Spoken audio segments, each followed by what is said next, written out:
जय हिंद। नमस्कार साथियों, एक बार फिर मैं सतीश सरोया आपके बीच लेकर हाजिर हुआ हूँ रीजनिंग का एक प्यारा सा टॉपिक, ब्लड रिलेशन यानी रक्त संबंध। बहुत से भाइयों के कमेंट आ रहे थे कि सर हमें रक्त संबंध टॉपिक समझना है, तो उनके इस मांग पर, उनके इस प्यार पर मैं आज लेकर हाजिर हुआ हूँ आपके लिए टॉपिक। और अच्छे से समझिएगा, पूरी कोशिश करूंगा कि आपका कोई डाउट इसमें बचा नहीं रहेगा और कुछ क्वेश्चन भी हम इसके सोल्व करेंगे। उससे पहले हम थोड़ा जानते हैं इस टॉपिक के बारे में, कि टॉपिक में क्या है, किस चीज़ों का इसमें ध्यान रखना पड़ता है और कैसे किसी क्वेश्चन को हमें सोल्व करना स्टार्ट करते हैं। तो सबसे पहले ब्लड रिलेशन के लिए आपको एक छोटी सी चीज का ज्ञान होना चाहिए, जो कि होता है रिश्तों के बारे में। रिश्तों के बारे में कैसे? जैसे कि अगर आपकी कोई बुआ लगती है तो आप उसकी क्या लगेंगे? तो आप उसकी क्या लगेंगे? भतीजा लगेंगे। अगर आप किसी को मामा बोलते हैं तो आप उनकी क्या लगेंगे? भांजा लगेंगे। ये सब रिश्ते हैं जो वैसे तो सभी को पता होते हैं, और इसके लिए अगर किसी को पता नहीं है तो हम थोड़ा सा इसके बारे में चर्चा कर लेते हैं। समझिएगा, पीढ़ी की भी हम इसमें चर्चा कर लेते हैं कि इसमें पीढ़ियां कैसे चलती है। ठीक है, सबसे पहले हम पीढ़ियों की बात कर लेते हैं। सबसे पहले हम खुद की पीढ़ी की बात करते हैं कि हम किस पीढ़ी में हैं। तो हम जिस पीढ़ी में हैं उस पीढ़ी में हमारे साथ हमारे भाई बहन आएंगे। इन भाई बहनों में मामा का लड़का यानी ममेरा भाई, ममेरी बहन भी आएगी। अच्छा, पत्नी होगी तो भी इसी में आएगी, क्योंकि वो भी हमारी पीढ़ी की है। इसके अलावा और कौन आएगा? इसके अलावा जैसे चचेरा भाई है, वो भी इसमें आ जाएगा। और भी जो हमारी पीढ़ी के हैं वो सब मेरी पीढ़ी के सारे साथ में आ जाएंगे। अच्छा, इससे ऊपर चलें, इससे नेक्स्ट पीढ़ी, इसमें कौन कौन होते हैं?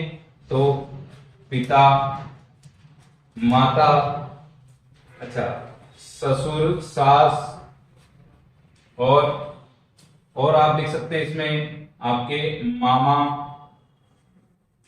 और लिख सकते हैं आप इसमें आपके बुआ, फूफा, मौसा, मौसी। जो आपके माता पिता के जनरेशन के हैं, पीढ़ी के हैं, वो सब आ जाएंगे इस वाली पीढ़ी। इससे थोड़ा और ऊपर गए तो, इससे और थोड़ा ऊपर गए तो दादा दादी या नाना नानी। दादा दादी और नाना नानी। इससे भी और ऊपर चले गए तो परदादा, और नाना के लिए बोला जाता है परनाना। इससे ऊपर अभी तक तो कभी क्वेश्चन बना नहीं। चलिए एक बार और समझेंगे। ये पीढ़ी है हमारी, जिसमें हम हैं, मैं, मेरे भाई बहन, पत्नी और चचेरा भाई बहन। उसके ऊपर चले तो माता पिता आएंगे, सास ससुर आएंगे, मामा मामी आएंगे, बुआ फूफा आएंगे, और उससे ऊपर चले गए तो दादा दादी, नाना नानी। उससे भी अगर ऊपर चले गए तो परदादा, परनाना। यहां तक क्वेश्चन में कम ही जाता है, यहीं तक क्वेश्चन बनता है। चलिए, हमसे नीचे पीढ़ी में अगर हम गए तो हमसे नीचे की पीढ़ी किसकी आएगी? जो हमारे पुत्र पुत्री हैं, भतीजा भतीजी हैं, भांजा भांजी हैं, ये सब आ जाएंगे इस वाली पीढ़ी। ठीक है। अच्छा, इससे और नीचे चले जाओ तो आपके आ जाएंगे पौत्र पोता और नाता नातिन। ठीक है, दादा का तो लगता है पोता और नाना का लगता है नाता नाती। ठीक है, तो ये सारी पीढ़ियां हमको याद होनी चाहिए कि कौन किस पीढ़ी का व्यक्ति होता है। ठीक है, अगर आपको ये सब, मुझे आशा है कि ये सब नॉलेज आप में होगी, लेकिन अगर किसी भाई को लगता है कि हाँ ये मेरे काम की चीज है, तो आप इसका स्क्रीनशॉट ले सकते हैं, नोट कर सकते हैं। तो आप इसका स्क्रीनशॉट ले लीजिए। चलिए अब हम बात करते हैं किन किन चीजों का हमें इस टॉपिक में ध्यान रखना चाहिए। तो हमें जब भी हम क्वेश्चन को करते हैं तो क्वेश्चन में आपको हमेशा, ये बहुत से भाइयों से होता है कि दो दो रिश्ते निकल के आते हैं और क्वेश्चन में अगर दोनों रिश्ते ऑप्शन में दिए हैं तो हम कंफ्यूज हो जाते हैं कि कौन सा ऑप्शन सही है।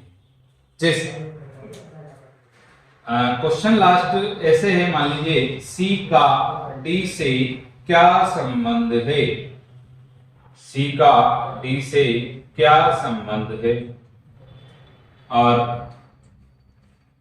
सी डी से किस प्रकार संबंधित है। ये मैं आपको बहुत शानदार चीज बताने जा रहा हूं जिससे आपका दो आंसर आना बंद हो जाएगा। दोबारा से समझिएगा, ये आपके लैंग्वेज लास्ट में लिखी हुई होती है क्वेश्चन में, सी का डी से क्या संबंध है और सी डी से किस प्रकार से संबंध है। अब आपको जैसे मान लीजिए सी और डी आपस में पति है और पत्नी है, यानी सी का रिश्ता पति है और डी का रिश्ता पत्नी है, ये निकल के आता है। अब मान लीजिए ऑप्शन में पति भी है, ऑप्शन में पत्नी भी है, ऑप्शन में और ऑप्शन लेते हैं माता और पिता। अब आपके जब पति और पत्नी दोनों रिश्ते निकल के आते हैं और दोनों अगर ऑप्शन में दिए हुए हैं तो आप कंफ्यूज हो जाएंगे कि किसको लगे। उसका सबसे अच्छा तरीका है, आपको ये दो ही लैंग्वेज क्वेश्चंस में मिलेगी, तो आपका जो आंसर होगा वो ये होगा जिसके पीछे क्या लगा हुआ है, का शब्द लगा हुआ है। सी का डी से क्या संबंध है, तो जिसके पीछे का शब्द लगा हुआ है वही आपका आंसर होगा। अब इस वाले लैंग्वेज में अगर ये लैंग्वेज आती है तो यहां तो का शब्द नहीं है, लेकिन आप देखेंगे कि यहां से शब्द है, ठीक है, और यहां भी से शब्द है, और से शब्द वाला हमारा आंसर कभी नहीं होगा। से शब्द वाले को हम हमेशा इग्नोर करेंगे। जो बचा हुआ है, क्योंकि रिश्ता पूछा जाएगा तो दो ही व्यक्तियों के बीच में पूछा जाएगा, और ये जो दूसरा व्यक्ति है जिसके पीछे से लगा हुआ है ये हमारा आंसर कभी नहीं होगा। हमारा आंसर होगा या तो का वाला या जो से के अलावा बच गया है वो। आशा करता हूं आपको मेरी पूरी बात समझ में आई होगी। चलिए अब कुछ और बातें जो इससे रिलेटेड है हम उनकी चर्चाएं कर लेते हैं। तो इस वाले में आपको दिख रहा होगा कि आंसर क्या आना चाहिए, सी का पति, ठीक है। चलिए अब हम बात कर लेते हैं कि और किन किन चीजों का हमें ध्यान रखना चाहिए। जब भी आपको ऐसा लगता है कि मैं पुरुष और महिला में कंफ्यूज हो जाता हूं तो आप पुरुष वाले रिश्ते के लिए उस व्यक्ति के ऊपर प्लस का चिन्ह बना सकते हैं। जैसे मान लीजिए कि ए पुरुष है तो आपको लगता है कि कंफ्यूज ना हो तो आप उसके ऊपर एक प्लस का छोटा सा चिन्ह बना सकते हैं। इसी तरह से महिला का रिश्ता अगर निकल के आता है जिसमें जैसे माता है, पत्नी है, बहन है, तो आप उसके ऊपर एक माइनस जैसा चिन्ह लगा सकते हैं। जैसे सी है, सी अगर किसी की माता है तो इससे पता लगेगा कि सी एक क्या है, महिला है, और ऐसे प्लस लगा हुआ है उससे क्या पता लगेगा कि ए क्या है, पुरुष। ये छोटी छोटी चीजें हैं जो हमें क्वेश्चन को सही करने में हेल्प करते हैं, ठीक है। इन चीजों का भी हम ध्यान रखेंगे। इसके अलावा अगर आपको भाई बहन का रिश्ता दर्शाना है, क्योंकि एक ही पीढ़ी के होते हैं, भाई बहन का रिश्ता दर्शाना है और या आपको पति पत्नी का रिश्ता दर्शाना है, तो इन दोनों में डिफरेंस देखिएगा कि आप समीकरण को देख के भी पता लगा सकते हैं कि इन दोनों के बीच में अगर एक लाइन खींची आपने तो इसका मतलब है कि इन दोनों के बीच में कैसा रिश्ता है, भाई बहन का। जैसे ए और बी, अब ये प्लस ये माइनस, इसको आप क्या पढ़ोगे कि ए बी का क्या है, भाई है, और बी ए की क्या है, बहन है। क्योंकि देखो एक लाइन है, यहाँ माइनस है, माइनस महिला होती है, प्लस पुरुष होता है, बीच में एक लाइन है, यानी दोनों रिश्ते में भाई बहन। पति पत्नी की जब बात करेंगे तो बीच में हम दो लाइन डालेंगे। कितनी लाइन खींचेंगे, दो लाइन खींचेंगे। अब कैसे पढ़ेंगे इसको, ध्यान से देखिएगा कि ए क्या है, बी का पति है। ए कौन है, बी का पति है। पति का पता कैसे लगा, ऊपर प्लस लगा हुआ है। पत्नी कौन है, बी, क्योंकि माइनस लगा हुआ है। उम्मीद करता हूं सारी चीजें आपको अच्छे से समझ में आई होगी। अब हम चलते हैं प्रश्न की तरफ कि प्रश्न को कैसे सोल्व करना है। प्रश्न आपके स्क्रीन पर आपको दिखेगा। मैं भी इस प्रश्न को पढ़ रहा हूं और आपको ध्यान से प्रश्न को देखना है, क्या क्या प्रश्न में बोला जा रहा है, उस तरीके से आपको प्रश्न को हल करते हुए चलना है। हल करने का एक मेरा तरीका देखिएगा, उसी तरीके को आपको नेक्स्ट क्वेश्चन में फॉलो करना है। ठीक है, आप चाहें तो वीडियो को रोक के उसका स्क्रीनशॉट भी ले सकते हैं ताकि आपको वो इन फ्यूचर काम आएगा। चलिए हम चलते हैं क्वेश्चन की तरफ। तो क्वेश्चन देखिएगा, ए बी का भाई है, ए बी का भाई है, सी बी की माता है तथा डी ए का पिता है, तो सी का डी से क्या संबंध है। तो सी का डी से क्या संबंध है, ध्यान से देखिएगा। क्वेश्चन में क्या बोला जा रहा है, क्वेश्चन में बोला जा रहा है कि ए बी का भाई है। ए कौन है, बी का भाई है। देखिएगा, ए बी का भाई है। क्या इस लाइन से यही समझ में आ रहा है कि ए कौन है, बी का भाई है। अगली लाइन में बोला गया है कि सी बी की माता है। ध्यान दीजिएगा, माता पिता ऊपर की पीढ़ी के होते हैं और सी माता है, इसलिए मैंने माइनस लगा दिया। आप सोच रहे होंगे बी पे कुछ नहीं लगाया, हमें बी का क्लियर नहीं हुआ है कि एक पुरुष है या महिला है, इसलिए। चलिए आगे चलते हैं। आगे बोला जा रहा है डी ए का पिता है, डी ए का पिता है, पिता है तो प्लस आ जाएगा। दोबारा से क्वेश्चन देखेंगे, ए बी का भाई है, भाई के लिए प्लस क्योंकि पुरुष है, और सी बी की माता है, सी माता है यानी महिला है, इसलिए माइनस। उसके बाद बोला गया है कि डी ए का पिता है, पिता है इसलिए प्लस। ये हमारा क्वेश्चन पूरा हो चुका है। इसी तरह से आपको डायग्राम बना के देखना है। अब हमसे जो पूछा गया है वो ये पूछा गया है, सी का डी से क्या संबंध है, सी का डी से क्या संबंध है। आपको पता है, मैंने जैसा कि बताया है कि हमारा आंसर कौन सा होगा, जिसके पीछे का लगा हुआ है, जिसके पीछे का लगा हुआ है। देखिएगा, का किसके पीछे है, सी के पीछे। हम समझेंगे कि सी और डी में संबंध कैसे बन रहा है। देखिएगा, ये दोनों आपस में भाई बहन हैं। ये अगर इसकी माता है तो क्या इसकी माता भी होगी, बिल्कुल होगी। और ये अगर इसका पिता है तो क्या इसका पिता भी होगा, क्योंकि दोनों भाई बहन हैं और इन दोनों की संतानें हैं। बात समझ में आई। तो और ये दोनों आपस में क्या हो गए, पति पत्नी। क्या हो गए, पति पत्नी। यानी कि सी एक महिला है तो ये हो गई पत्नी, और डी ये हो गया पति। समझिएगा, ए बी का भाई है, सी बी की माता है तो ए की भी माता हुई, और डी ए का पिता है तो बी का भी पिता हुआ। तो ये तो माता है, ये पिता है, आपस में क्या हुए, पति पत्नी। लेकिन हमें आंसर देना है दोनों में से एक, क्योंकि वहां दोनों आंसर तो पूछा नहीं है, हमें इसे एक आंसर पूछा है। और का है किसके पीछे, सी, और सी क्या है, पत्नी है। तो इस क्वेश्चन का आंसर आ जाएगा पत्नी। उम्मीद करता हूं आपको अच्छे से समझ में आया होगा। आप चाहे तो इसका स्क्रीनशॉट ले सकते हैं। चलिए चलते हैं नेक्स्ट क्वेश्चन की तरफ। क्वेश्चन को बड़े ध्यान से देखिएगा, आपकी स्क्रीन पर क्वेश्चन होगा। देखिएगा, एक तस्वीर की ओर इशारा करते हुए रमेश कहता है कि वह मेरे दादाजी के इकलौते पुत्र की पत्नी का इकलौता पुत्र है, तो तस्वीर में कौन है। तो तस्वीर में कौन है, और ये ए ऑप्शन है रमेश के पिता, बी ऑप्शन रमेश के चाचा, सी ऑप्शन रमेश का भाई, और डी ऑप्शन स्वयं रमेश। देखिएगा, क्वेश्चन क्या बोलना चाह रहा है। क्वेश्चन बोल रहा है कि एक तस्वीर की ओर इशारा किया जा रहा है। किसकी ओर इशारा किया जा रहा है, एक तस्वीर की ओर इशारा किया जा रहा है, और इशारा करने वाला है रमेश, और रमेश कह रहा है कि इस तस्वीर में इस तस्वीर में मेरे दादाजी, पहले दादाजी यानी पहले आएंगे पिता और पिता के बाद आएंगे दादा।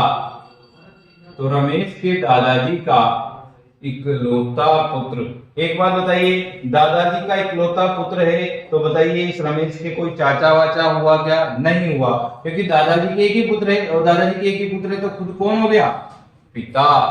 और पिता की कौन, क्वेश्चन में देखिएगा, पिता की पत्नी, तो पिता की ये हो गई पत्नी।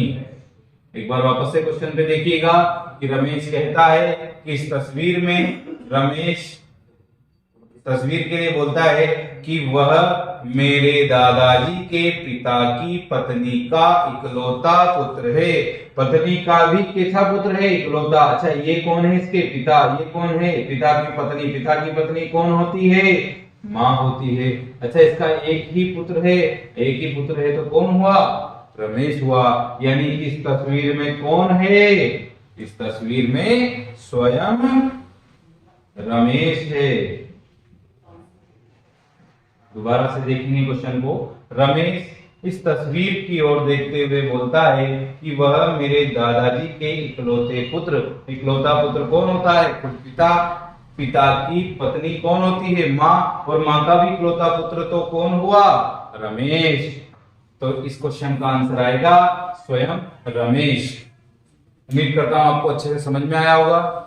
आप चाहें तो इसका स्क्रीनशॉट ले सकते हैं। चलिए अब चलते हैं हम अगले क्वेश्चन की तरफ। अगले क्वेश्चन को ध्यान से देखिएगा।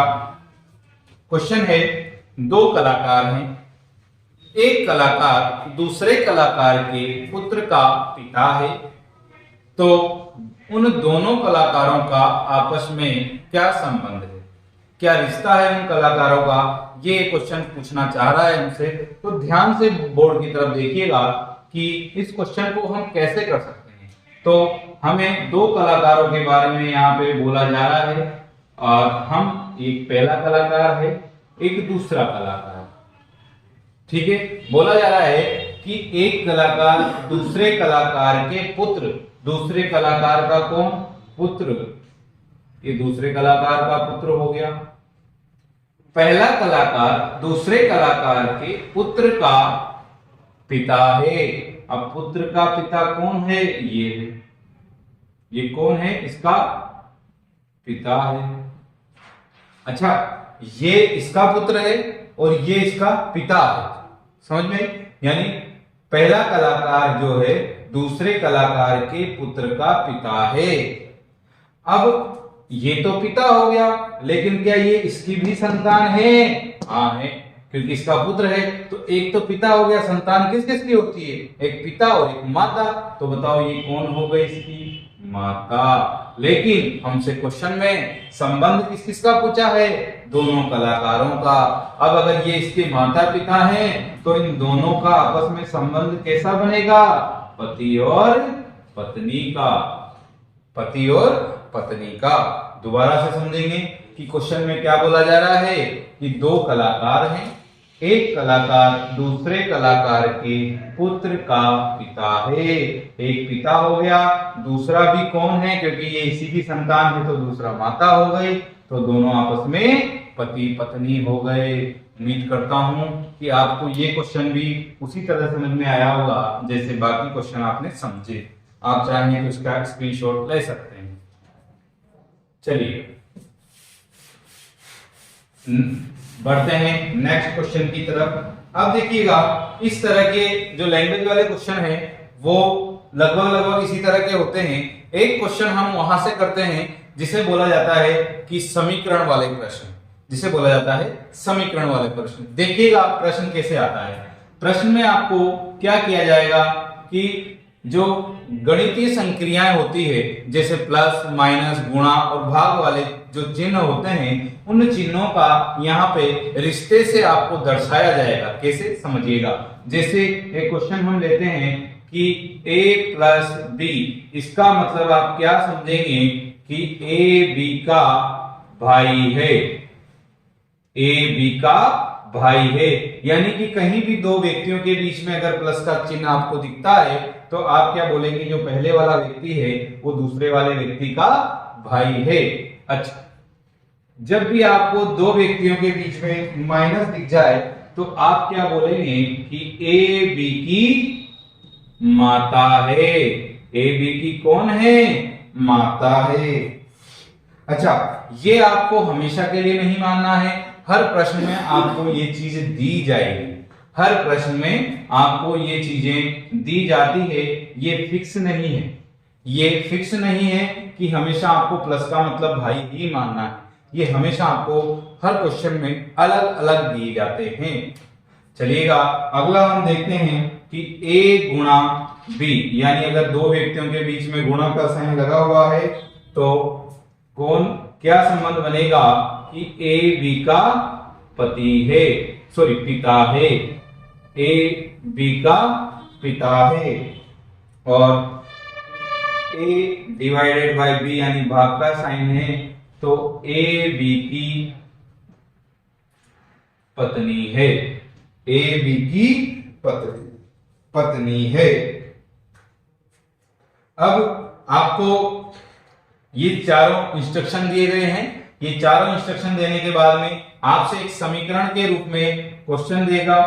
जैसे मान लीजिए क्वेश्चन दिया P डिवाइडेड बाय Q और गुणा R प्लस S, और इसमें से किन्हीं भी दो व्यक्तियों के बीच में संबंध पूछ लेगा। मान लीजिए संबंध पूछा उसने P का S से क्या संबंध है, P का S से क्या संबंध है। तो जैसे मान लीजिए A B C और D ऑप्शन दिए गए हैं आपको। माता पिता, माता पिता पति और पत्नी। चलिए ये चार ऑप्शन दिए गए हैं। पूरा क्वेश्चन वैसे आपकी स्क्रीन पे आपको दिख रहा होगा, मैंने भी बोर्ड पे लिख दिया, क्योंकि इनके हेल्प के बिना हम इस समीकरण को सोल्व नहीं कर सकते। तो समझिएगा समीकरण को सोल्व कैसे करना है वो तरीका हम समझेंगे। आपको हमेशा समीकरण को पीछे से पढ़ते हुए चलना है। कैसे पढ़ना है? देखिए सबसे पहले हम पीछे से स्टार्ट किया तो हमारे पास जो चिन्ह आया वो कौन सा आया? प्लस का आया। और इस प्लस का चिन्ह का मतलब क्या है? ए बी का भाई है, यानी दो व्यक्तियों के बीच में अगर ये चिन्ह लगा हुआ है तो इसका मतलब है क्या पढ़ेंगे? आर एस का भाई है। आर एस का कौन है? भाई है। आगे चलते हैं, आगे आया गुणा। देखिए हमें P और S के बीच का संबंध निकालना है, ठीक है? तो ये P रहा और ये S रहा। हम देखेंगे कि P का संबंध क्या आता है और S का क्या आता है। तो यहां तक आए हम कि R S का भाई है। अब गुणा का मतलब क्या है कि A B का पिता है, यानी यहां से क्या निकलेगा कि Q R का पिता है। अच्छा, ये दोनों आपस में भाई भाई या भाई बहन हो सकते हैं, तो अगर ये इसका पिता है तो इसका भी कौन हुआ? पिता हुआ। क्या यहां तक की बात समझ में आई? दोबारा समझिएगा, आर और एस के बीच में प्लस का साइन है, प्लस के साइन का मतलब दिया हुआ है ए बी का भाई है यानी आर एस का भाई है, और क्यू गुणा में है आर के साथ यानी क्यू आर का क्या है? पिता है। अब अगर आर का पिता है तो इसका भी पिता हुआ। आगे चलते हैं। अब Q और P के बीच में लगा हुआ है डिवाइड का यानी भाग वाला साइन, जिसका मतलब होता है कि A B की पत्नी है, यानी इसका मतलब है कि P Q की पत्नी है। ये S का क्या था? पिता, और पिता की ये कौन है? पत्नी। पिता की पत्नी कौन होती है? माता। पिता की पत्नी कौन होती है? माता। अच्छा, S का हमें पता नहीं लगा। S पुत्र भी हो सकता है और पुत्री भी हो सकती है, क्योंकि क्वेश्चन में ये चीज दी नहीं गई। लेकिन आपसे क्वेश्चन पूछा है P का S से क्या संबंध है? किसके पीछे का लगा हुआ है? P के पीछे लगा हुआ है, और P का रिश्ता निकल के आता है क्या? माता। तो हमारा आंसर क्या हो जाएगा? माता। आप चाहें तो इसका स्क्रीनशॉट ले सकते हैं। उम्मीद करता हूं कि आपको ये पूरा टॉपिक अच्छे से समझ में आया होगा। फिर भी आपका कोई डाउट रहता है तो कमेंट करके पूछिएगा, और नेक्स्ट कौन सा टॉपिक आपको जो परेशान कर रहा है तो आप कमेंट में जरूर बताइएगा। हम उस टॉपिक पे भी अगली वीडियो लाएंगे। तब तक के लिए आप जुटे रहिए अपने लक्ष्य की तरफ। और अपने लक्ष्य को हमेशा मन में रखिए और उसी तरह से इस तैयारी को निरंतर करिए। धन्यवाद। जय हिंद, जय भारत।